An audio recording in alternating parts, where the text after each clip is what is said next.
Muito bem-vindos para todos vocês. Hoje nós iremos continuar, a explicação sobre as revoltas durante o período do Império ainda, tá? Eu sei que a gente estava finalizando a Conjuração Mineira na semana passada, mas hoje eu vou recapitular ela um pouco e focar na Baiana, tá? Eu ando fazendo vocês lerem um pouco, mas eu vou precisar terminar esse capítulo hoje. Vou tentar corrigir também alguns exercícios. Então, vou compartilhar aqui com vocês. Lembrando, que nós estamos estudando esse período aqui do finalzinho, do período colonial, tá? Tanto o crescimento do ouro, quanto ele influenciou na sociedade, tá? Quais são os efeitos também disso, como o finalzinho dele, quando eles perdem influência, tá? Quando o ouro para de ser produzido, porque ele demora para se recompor. Falamos sobre Marquês de Pombal, falamos sobre os panos e vinhos, que era aquele acordo entre Portugal e a Inglaterra. Falamos sobre o aumento populacional dessas cidades mineiras, ou mineradoras, não só de Minas, mas em que tinham muito minério mesmo de ouro, para que assim a sociedade ali em volta se desenvolvesse enquanto eles extraíam, Mas muito parte do ouro que era nosso, foi extraído e mandado para Portugal, que mandou para a Inglaterra, Falei sobre os tropeiros também, que eram aquelas pessoas que trabalhavam com o gado, principalmente, fora da cidade, porque o gado às vezes podia atrapalhar ali o meio social, a vida urbana. Então eles costumavam fazer suas fazendas um pouco mais afastado, da região, porque assim eles iriam poder criar numa boa suas plantações, certo? E suas plantações não, desculpa, seu gado, plantações também. Então eles produziam alguns tipos de produtos que não tinham tão fácil na cidade. Até mesmo comida, as pessoas estavam tão focadas na parte do ouro que a maioria não produzia. Então todas essas pessoas que estavam, os tropeiros, comerciantes das pequenas cidades, eles iam, produziam e depois vendiam, levavam até as grandes cidades. A carne, como charque, a carne salgada, ou carne de sol também, o couro, que eles iam também produzindo com base nesses animais, que eles criavam. Falei que apesar de Minas Gerais estar bem focada no quesito minerador, as outros estados, cada um estava focado em uma área, Então, Rio de Janeiro, forte em alimento, assim como Bahia, Pernambuco. Rio Grande do Sul, o gado, moares, o charque. São Paulo, cana-de-açúcar, tabaco, algodão, enfim. Falei para vocês sobre a questão do ouro, certo? Falei para vocês sobre o ouro, que ele já... Isso aqui é ouro preto, Eu mostrei para vocês as imagens que eu trouxe de lá.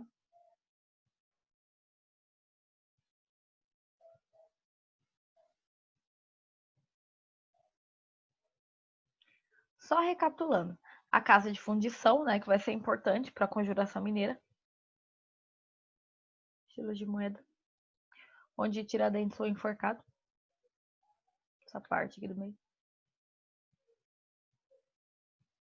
Mariana.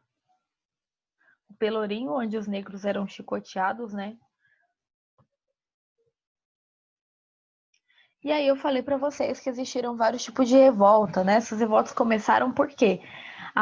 Portugal, ele não queria que o país se desenvolvesse, que o território, não era um país ainda, que o território do Brasil não se desenvolvesse demais, porque eles tinham medo que o território ou que quisessem liberdade. Então ele vai proibir universidades, proibir a imprensa para que eles não pudessem divulgar ideais de libertação, tá? Proibir livros para que as pessoas também não pudessem ler sobre os assuntos, tá? Proíbe indústrias, mantém a escravidão negra, por mais que a indígena já tenha sido abolida, porque eles recebiam uma grande influência financeira, tá? O mercado escravo gerava muita renda. Até estava comentando ontem com o pessoal da tarde, sexta-feira, eu assisti uma palestra de um amigo meu, dissertação de mestrado, de doutorado, na verdade, a tese dele, e ele estava falando que ele converteu quanto que era o dinheiro da época para o dinheiro de hoje. E aí ele falou quanto que valeria cada escravo, uma média, né? Porque, por exemplo, se você era criança, ou se era velho, ou se era algum que ia ter menos utilidade, custava-se mais barato. Mas, por exemplo, um homem saudável, né? Uma mulher saudável, custaria hoje, em média, 44 mil reais, tá? Ele converteu, né, do dinheiro pra época para esse. E aí a gente agora, eu não sabia também quanto que custaria nos dias de hoje, tá, gente? Então, para mim foi uma grande informação, tô aprendendo também. A gente está constantemente aprendendo. Tô aqui passando para vocês quanto custaria um escravo, tá?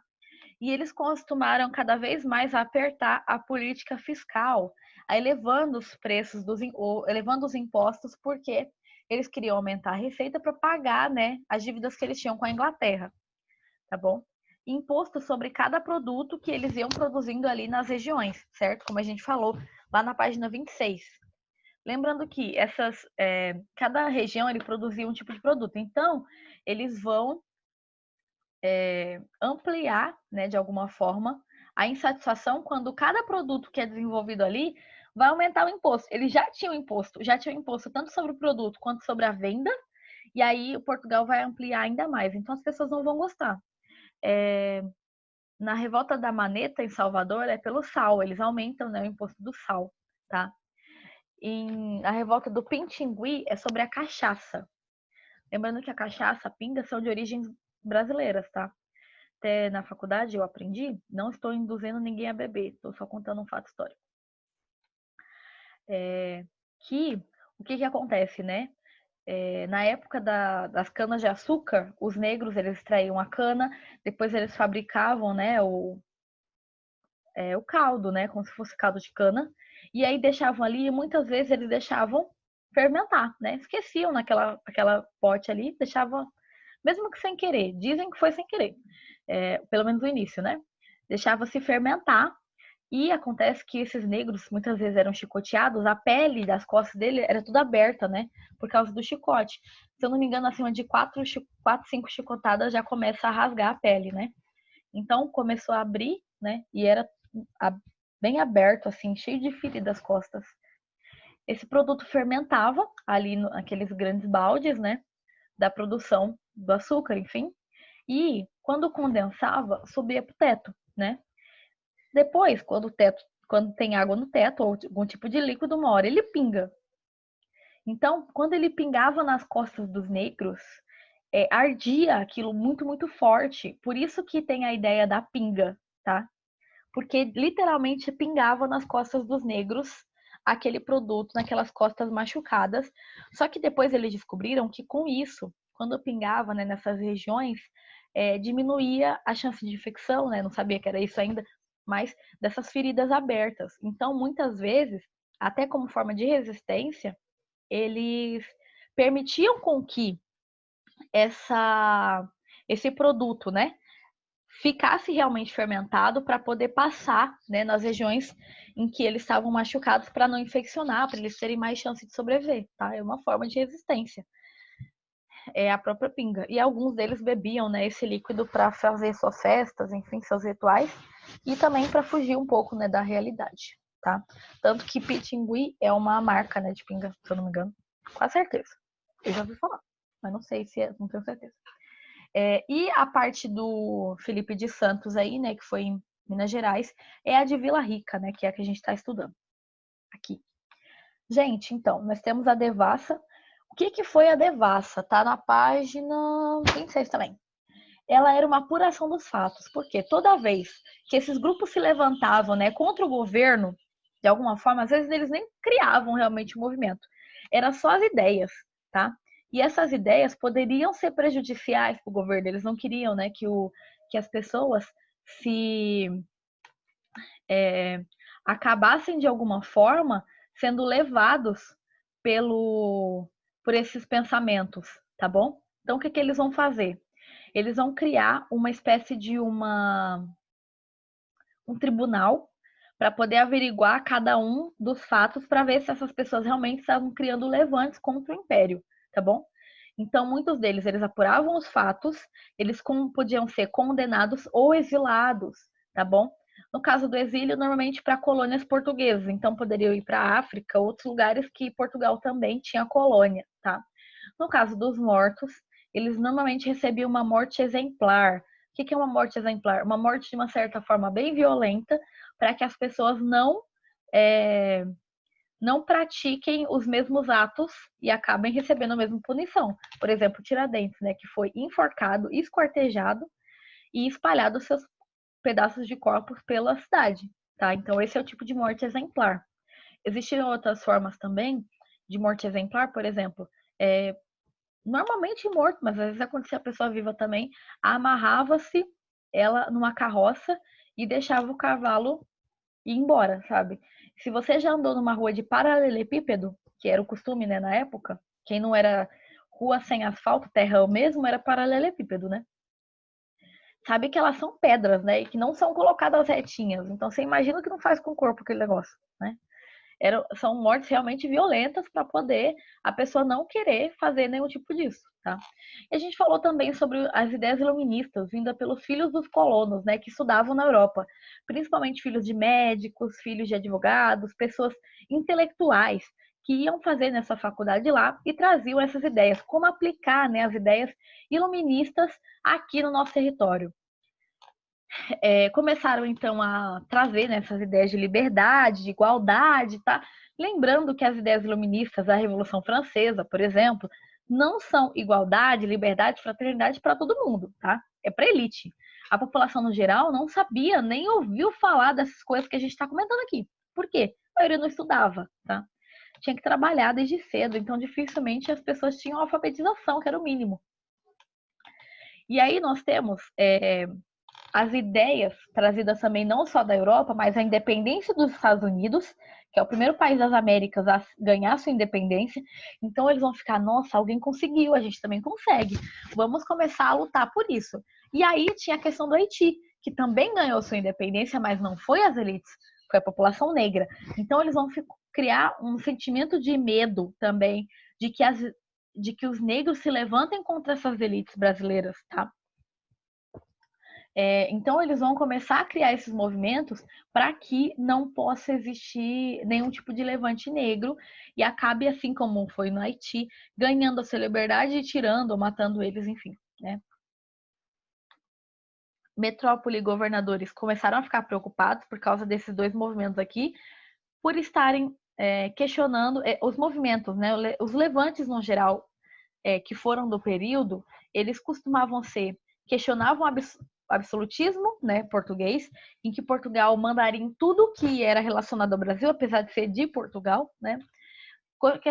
Questionavam o sistema colonial, em que nós devíamos comprar e vender apenas para colônia, para metrópole, desculpa, a gente era colônia, né? Assim como questionavam a escravidão, tá? Eram as elites? Não, dificilmente, tá bom? Normalmente eram mais as pessoas, a população no geral, porque era quem sofria mais, tá? Em compensação, existiram sim elites que foram a favor da libertação dos escravos, tá bom? Por exemplo, o poeta Castro Alves, ele é conhecido como o poeta dos escravos. Ele era um intelectual, tá bom? Quem já leu algum poema deles, eu gosto bastante de sortear livro deles, mas é que a gente não tá presencial, né? Mas eu vou ver o que eu posso fazer para sortear um livro aí para vocês, tá? E o sistema colonial, então, todo esse sistema, né, vai ser questionado. Os poemas de Castro Alves mesmo, ele questiona vários momentos a escravidão, tá bom? Porque ele não era a favor, até por ter bons amigos que eram negros. E aí começam esses movimentos de revolta criado muito pelos poetas, escritores, cientistas e médicos. A elite intelectual, porque até uma aluna ontem estava falando sobre isso, ela falou, nossa, um poeta aqui no meio, né? Porque hoje em dia é muito desvalorizado, mas se a pessoa sabia ler e escrever, já era considerada elite, praticamente. Pelo menos uma elite intelectual, tá? Que teve a oportunidade de estudar, de conhecer, de aprender, de viver da sua arte, tá bom? Não era todo mundo que conseguia isso. Então, eles vão começar a conversar e a trazer esses pensamentos, né, europeus para cá. No Brasil, então, foi proibido essas associações para que as pessoas não pudessem fazer esse tipo de coisa, tá? E assim não pudessem também refletir, né, sobre esses movimentos. Os membros se reuniam, então, clandestinamente. Por exemplo, quando eu fui lá em Ouro Preto, aqui tá a cidade, né? Mato, aí a casa da pessoa onde eles se reuniam, bem no meio do mato mesmo, para garantir que ninguém descobriria o que eles estavam tramando. Muitas vezes, até no livro de vocês conta, né?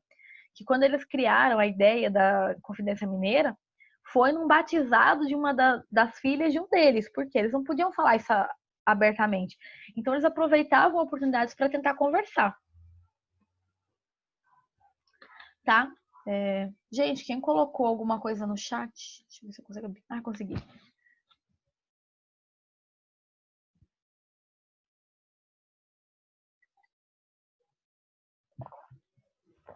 É verdade que a Inconfidência Mineira era totalmente confusa, no sentido de que a galera não tinha uma hegemonia, ou seja, uma galera queria libertar só uma parte e a outra o Brasil todo.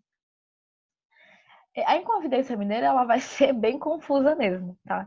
No sentido que você tá certo, uma parte queria libertar todo o Brasil, outra apenas Minas Gerais, mas a grande maioria era apenas Minas, tá? Tanto que a bandeira de Minas Gerais é uma bandeira que representa, né, a liberdade, ali muito trazida pela Revolução Francesa, tá? Mas mesmo as ideias deles não estavam bem claras, tá bom? A gente vai falar sobre isso aqui, né? Mas só um minuto, eu já volto e respondo, continuo respondendo, né? Sua dúvida. Aí nós temos, né, um conjunto de fatos que vão ocorrer para gerar a Inconfidência Mineira. Começa aqui. A partir de 1789, quando no século XVII o ouro começa a extinguir, né? E cada vez mais Portugal acredita que está sendo roubado, tá bom?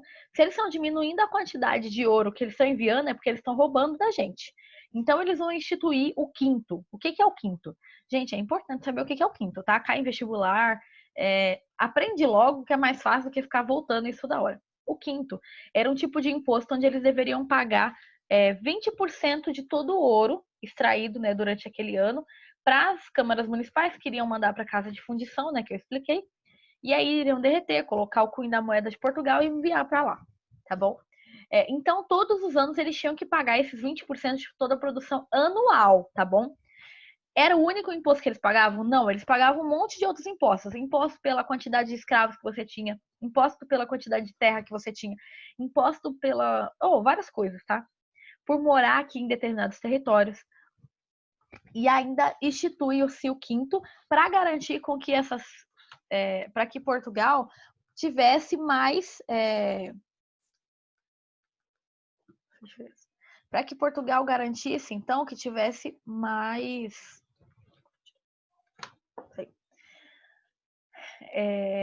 tivesse mais ouro e acabasse com aquela ideia de que eles estavam sendo roubados, tá bom?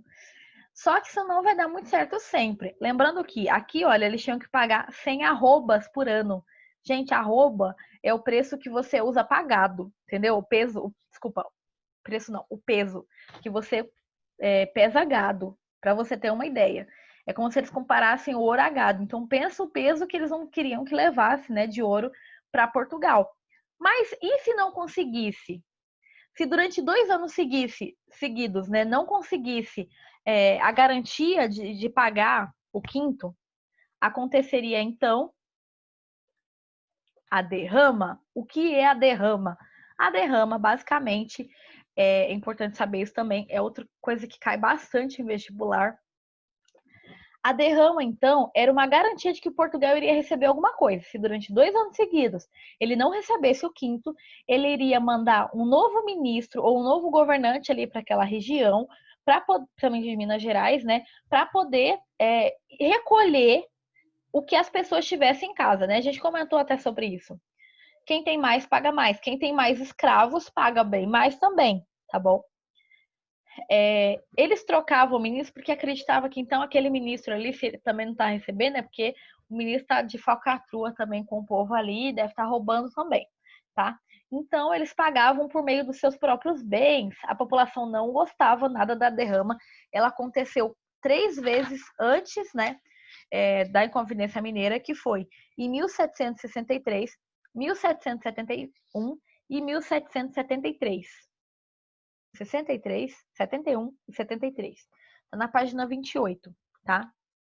Até que, em 88, ameaça-se novamente de ter uma derrama e os movimentos começam a surgir. As pessoas da elite, principalmente, não queriam que tivesse isso porque eles estavam devendo altos impostos e altas dívidas que eles pegavam emprestado com o governo de Portugal e tinham medo de cobrança dessas dívidas. Eles não tinham ou não queriam pagar isso naquele momento, tá?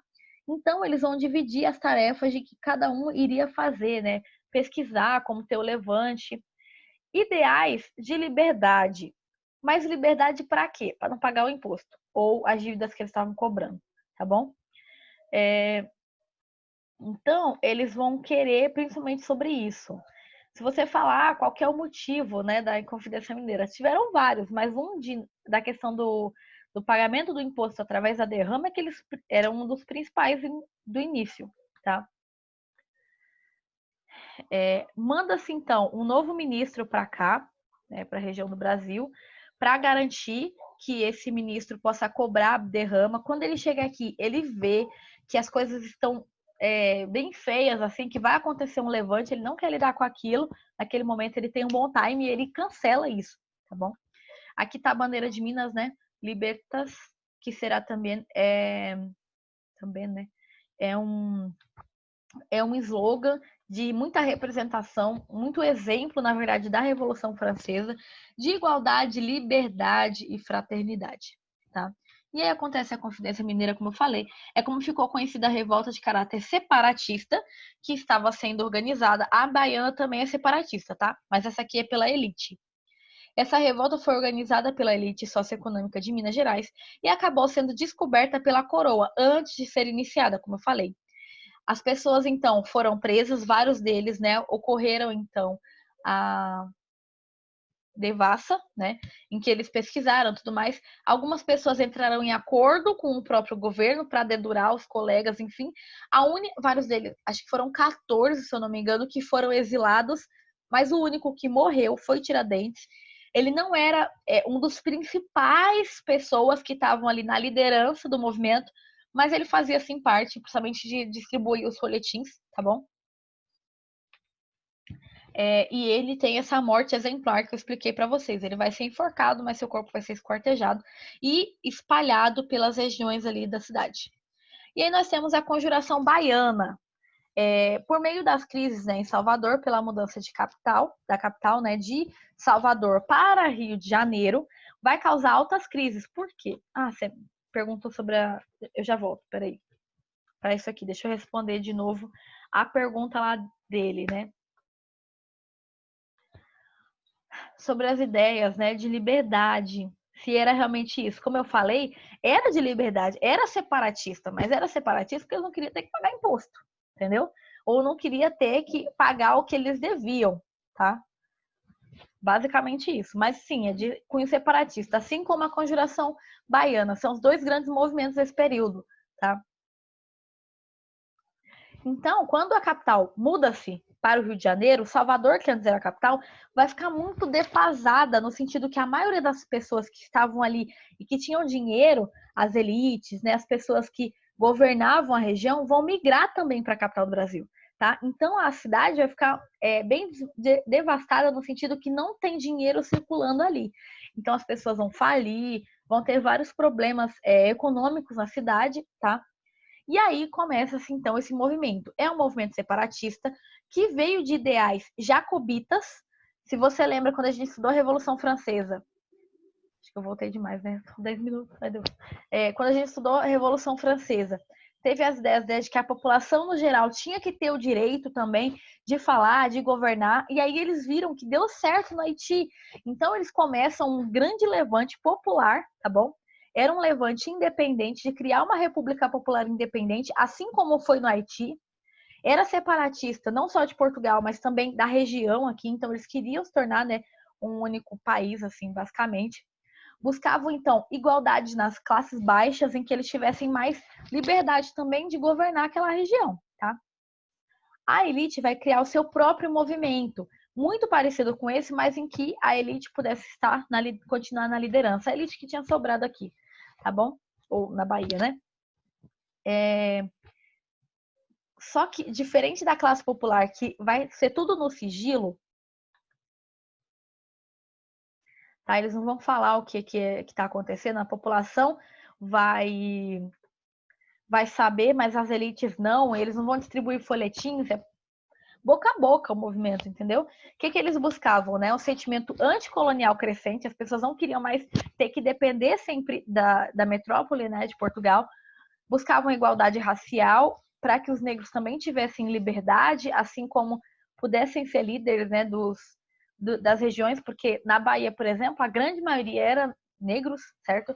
Buscavam o fim da escravidão, buscavam um Estado laico, então que igreja e Estado fosse separado, condenavam a monarquia absolutista para que, assim, Portugal não tivesse, ou o rei de Portugal não tivesse todos os direitos, certo? Condenavam impostos e aumentos de impostos constantes, defendiam o livre comércio para que eles pudessem comercializar até com outros países sem ter que pagar imposto para Portugal, porque pagava também, e tudo no sigilo, como eu disse, né? As pessoas não ficavam falando fortemente, mas o movimento da elite vai crescer e vai distribuir folhetins. A população não vai aderir ao movimento da elite. Eles achavam que ia, mas a população não adere, tá? O que acontece é que com essa distribuição de folhetins da elite, Portugal vai acabar descobrindo que existiam movimentos de revolta aqui na Bahia. Então eles vão criar acordos, né, com algumas pessoas, principalmente com o povo da elite, que vai denunciar esse movimento, tá bom? Então, por meio desses acordos que eles vão fazer, e vão prender, pelo que eu encontrei nos relatos históricos, nenhum da elite vai ser preso. Em compensação, os líderes do movimento negro, ou do movimento da classe mais baixa, vão sim ser presos, tá bom? E vão ser condenados, esses 4 homens aqui: João de Deus, Manuel Faustino, faltou uma vírgula, Luiz Fonseca e Lucas Dantas. Eu trouxe para vocês porque normalmente a gente conhece muito a figura do Tiradentes como o principal morto, né, por revoltas separatistas, mas na Bahia a gente também teve, e talvez exatamente por o fato de que eles eram negros, a nossa história não registrou com tanta ímpeto, e acontecia muito isso, tá? Na historiografia mesmo a gente aprende o quanto as pessoas tinham dificuldade de escrever a história do negro, tá bom? E quem mais pagou, principalmente com o imposto, aumentou ainda mais o tipo de repressão, foram as classes mais baixas, os pobres. Gente, alguém tem alguma dúvida? Se não tem dúvida, coloque aí no chat. Se tiver dúvida também, coloque aí no chat o nome de vocês, tá bom? Falta 6 minutos para a aula acabar.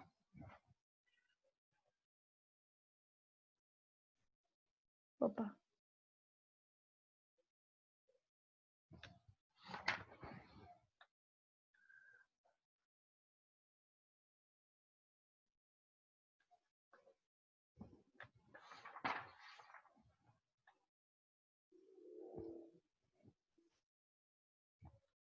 Apertei errado.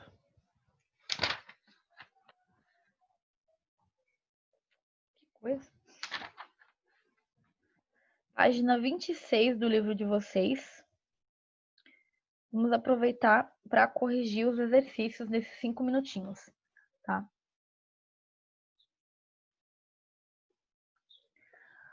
Durante o período em que Marquês de Pombal foi ministro do Estado, foram tomadas diversas medidas para promover a modernização de Portugal. Explique qual foi o resultado dessas reformas. Inicialmente, essas propostas conseguiram promover a dinamização da economia portuguesa, porém, aos poucos, esse processo foi perdendo força e Portugal manteve sua posição de entreposto de produtos que chegaram da América, sem conseguir promover o fortalecimento da sua economia. Gente, eu vou lendo e vocês vão tendo uma ideia se tá ou não condizente com a resposta de vocês. Eu tenho lido algumas respostas, eu tenho lido, né, as respostas de vocês durante os trabalhos que vocês têm realizado. Tenta dar uma lida no livro, gente, tá? A resposta tá no livro, tá? No século XVIII, em muitos momentos, a economia da colônia portuguesa na América foi maior do que a economia de Portugal. Descreva como se encontrava a economia do Brasil nesse período. No século XVIII, o Brasil passou por um período de crescimento populacional e formação de novas vilas e cidades, tanto com a vinda de europeus, né, para essas regiões, quanto migrações de pessoas mais do interior para as cidades, tá? Com isso, ocorreu maior demanda por alimentos e serviços. Diversas províncias se tornaram fornecedoras de matérias-primas, como algodão, cana-de-açúcar, tabaco e gêneros alimentícios. Tropeiros cruzavam o território levando essas mercadorias de um lugar para o outro. Tudo bem? Veja se está mais ou menos na ideia que vocês tenham colocado aí. Durante o período colonial, por diversos momentos, ocorreram no Brasil revoltas e conspirações. Ao tomar conhecimento desses levantes, era comum os administradores públicos instaurarem as devassas, que por diversas vezes condenavam os envolvidos à morte exemplar. O que vinha a ser essa prática e qual a sua finalidade? As devassas objetivaram encontrar conspirações contra o governo. Elas poderiam culminar em exílio ou execuções públicas. No caso das execuções, costumava-se esquartejar os mortos, sendo as partes do corpo expostas pela cidade. O objetivo dessas execuções era desencorajar os demais colonos de praticar motins ou revoltas, realmente, né? Se você imagina que você vai ser esquartejado, você não vai querer se revoltar, né? Deixa eu ver se eu consigo abrir aqui o chat para ver se... Ai, não tô conseguindo abrir.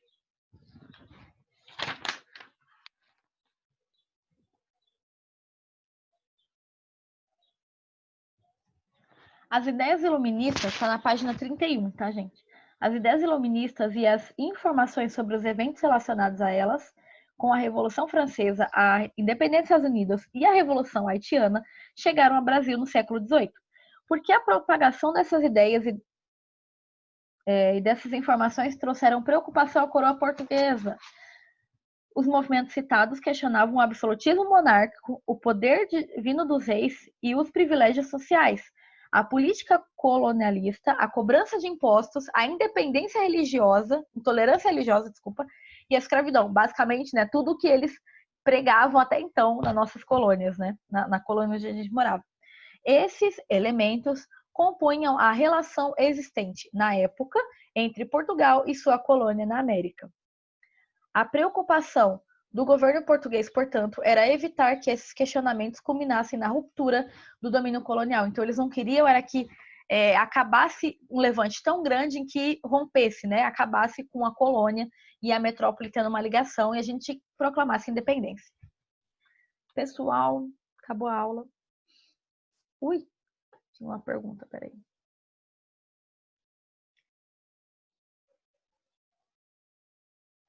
Natan, Eduarda, Maria Eduarda, Pedro, José Francisco, Gustavo, Maria Isabel, Rafael, Guilherme, Igor.